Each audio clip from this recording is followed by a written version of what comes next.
Y ahora me tendréis que preguntar, bueno, ¿y por qué utilizamos las arras penitenciales? Si, como dice el compañero, a lo mejor desde un punto de vista comercial y poco escrupuloso, interesarían otras. ¿Por qué crees que utilizamos las penitenciales? ¿Para evitar el juzgado? ¿Para evitar problemas de juzgado y No, comercio? no. Sí. Para poder condicionarlas al préstamo. ¿El qué? Para poder condicionarlas al préstamo. No, tampoco. Eso luego lo ponemos en la otra cláusula. Para no presionar. Hay mucha gente que se echa atrás porque dice, uy, como esto no... No, tampoco, ni somos tan malos ni somos tan buenos. No, a ver.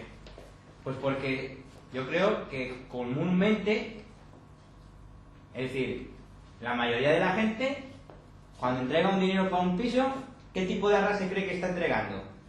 ¿Confirmatorias o penitenciales? Penitenciales. ¿O no?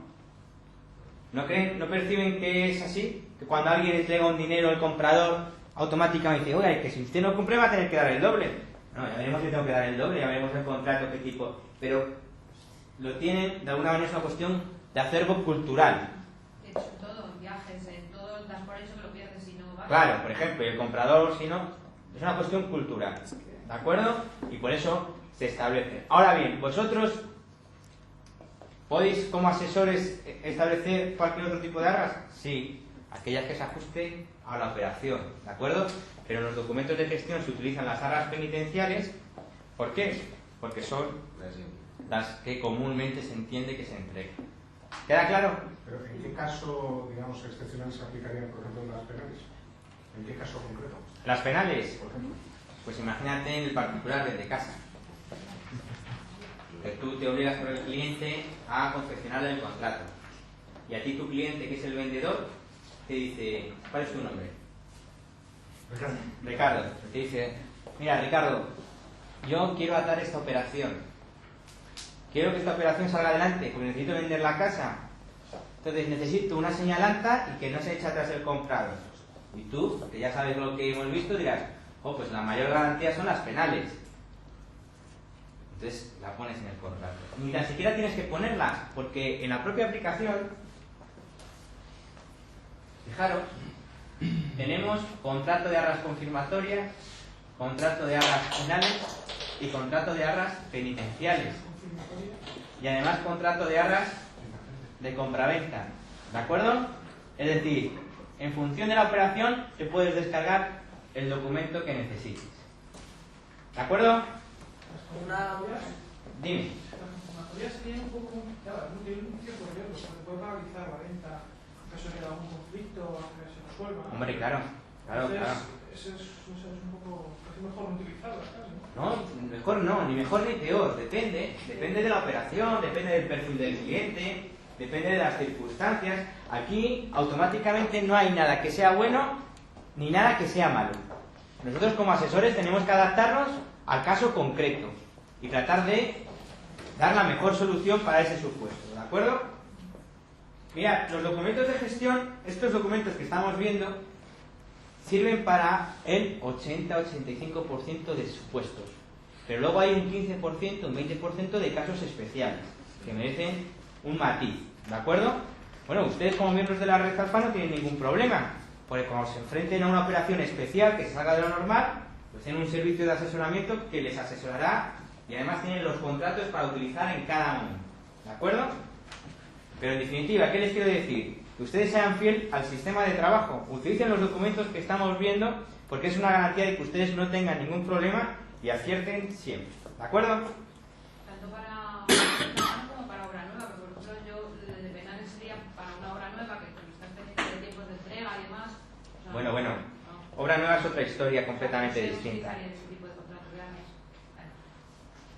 De hecho, y me vais a disculpar que sea un pesado con la aplicación, pero esto le tengo mucho cariño, existe también un contrato de compraventa para obra nueva. Incluso existen encargos de venta para obra nueva, hojas de visita para obra nueva y demás. O sea, cada sistema, existe un sistema en este sentido para cada tipo de transmisión. ¿Vale? A ver, más dudas. Yo. Hemos visto que las penales y las penitenciales puede tener el importe que tú des se puede empezar a perderlo o en caso del vendedor a que devuelva el doble, ¿verdad? Solamente en las penitenciales. Ah, las penitenciales solo, ¿no? Sí. Vale, por ejemplo, las confirmatorias, como te pueden obligar a cumplir el contrato, te daría un poco igual la cantidad que des, ¿no? Pregunto. Como... Bueno, no da igual porque tú puedes... No da igual, entre otras cosas, porque a mayor cantidad posiblemente te causa un perjuicio mayor. Hombre, el perjuicio puede ser directamente que te obliguen a cumplir el contrato. Claro. Es que eso no es un perjuicio, es que es un derecho que En caso de asiste... querer retractarte. Claro. Si tú, vamos a ver, arras confirmatorias, imagínate un contrato con arras confirmatorias. Yo digo que don fulanito de tal entrega a don mecanito de tal la cantidad de 1.000 euros, pero puede ser 100.000, en concepto de señal. Punto. No especifico nada más. Eso automáticamente se entendería que son arras confirmatorias.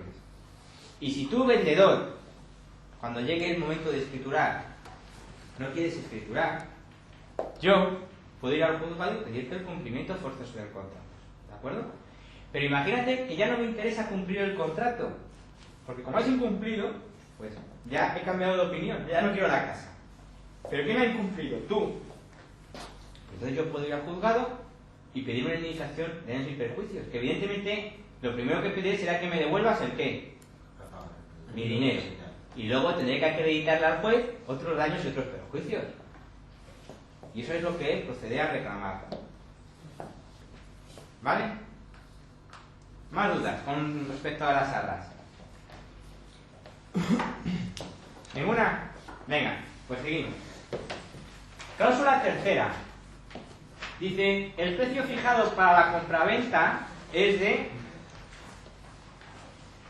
Nuevamente tengo que poner el precio en letra y luego entre paréntesis en número, que serán abonados por el comprador de la siguiente forma. En este acto, las cantidades reseñadas anteriormente y que tienen el carácter de arras penitencial, y el resto, es decir, la cantidad resultante, a la firma de la escritura pública. ¿Qué significa esto? Significa que cuando el cliente, vendedor y comprador firman este contrato de arras, el siguiente contrato que van a firmar, ¿cuál va a ser? En escritura pública. Y en escritura pública pagará el resto de cantidades. Luego, estas cantidades que inicialmente se están entregando como arras penitenciales, el día de la escritura pública se considerarán cantidades a cuenta. Por eso tendrá que pagar solamente la diferencia. ¿Vale? Cláusula cuarta.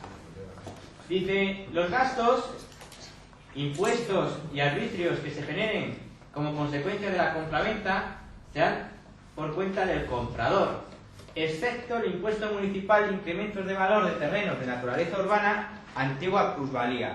¿Dónde vimos ayer esto? Esto coincide, si recuerdan, con lo que veíamos ayer en el encargo de venta.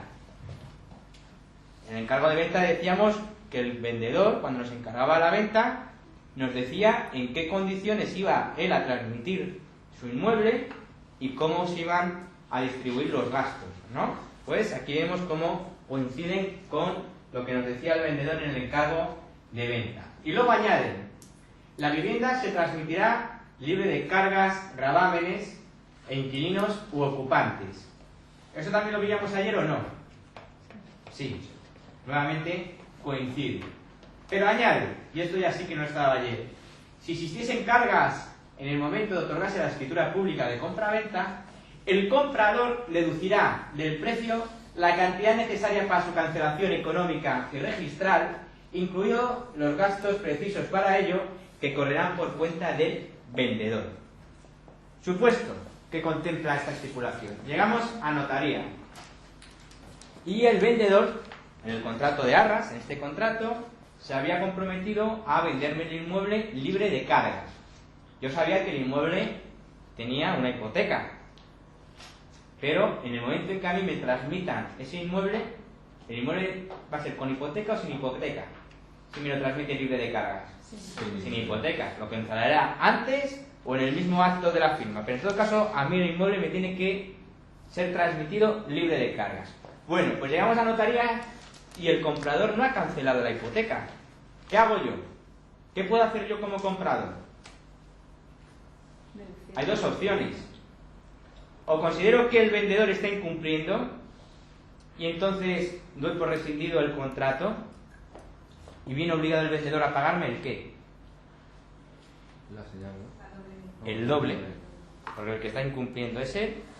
O le digo al vendedor, no te preocupes, ¿cuánto tienes de hipoteca? Tanto. Pues mira, calculamos, pim, pim, pim, esto me va a costar 100.000 euros cancelarlo, ¿eh? Lo descontamos del precio y me encargo yo de cancelarlo. Si dice el vendedor que sí, pues se firma la compraventa. Pero si dice el vendedor que tampoco, pues no se va a firmar la compraventa, se levantará y se irá. ¿De acuerdo? Entonces habrá incumplido y le podré pedir el doble. ¿Ven el supuesto o no? ¿Lo ven? Una pregunta. En el supuesto que entre el momento de la firma del contrato privado y la escritura pública haya mucha demora de tiempo, ¿se puede fraccionar? Sí, sin ningún problema se pueden establecer que haya pagos. ¿Y se pagará el doble? Sí. Si esos pagos se les ha dado el carácter de arras penitenciales. Ya, pero si por ejemplo se ha hecho 3 pagos, o 2, 6.000 en mayo y 6.000 en agosto, en septiembre, y se han cumplido en la primera, solo con el primer pago, el doble será de esa parte o del total que... El doble será solamente del dinero que tú hayas entregado. Claro. En total, No, de lo que te hayas entregado. entonces del total que has entregado. Claro. Pero si no has efectuado el segundo pago, ¿de acuerdo? ¿Alguna duda? Que veo por ahí que están hablando en petit comité. Las arras, lo habitual es firmarlas, porque se supone que a lo mejor el vendedor, en los porcentajes altos, necesita la financiación y no quiere pagar las arras porque... Pero en Alfa eso lo tenemos pensado. En Alfa decimos, no te preocupes, comprador, sino vamos a ver si luego te dan la financiación. Tú señaliza con lo que puedas, con lo que consideres que es lo mejor, que si no te dan la financiación, pues queda resuelto el contrato y te devuelven tu dinero. Ahora lo vemos. ¿De acuerdo? Bien, cláusula quinta. Dice, la formalización del presente contrato en escritura pública será antes de... O sea, habrá que poner la fecha que las partes hayan pactado que deberá elevarse a escritura pública precisamente este contrato de arras, ¿de acuerdo? A contar desde la fecha del presente documento. ¿Y qué plazo creen que es bueno? ¿Un plazo corto o un plazo largo?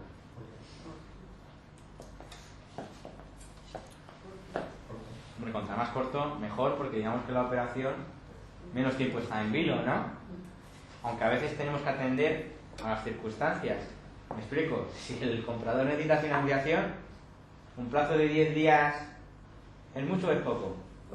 Es poco. Tendré que procurar un plazo en torno a 30-40 días para poder buscarle la financiación si preveo que la cosa va a estar complicada, ¿de acuerdo?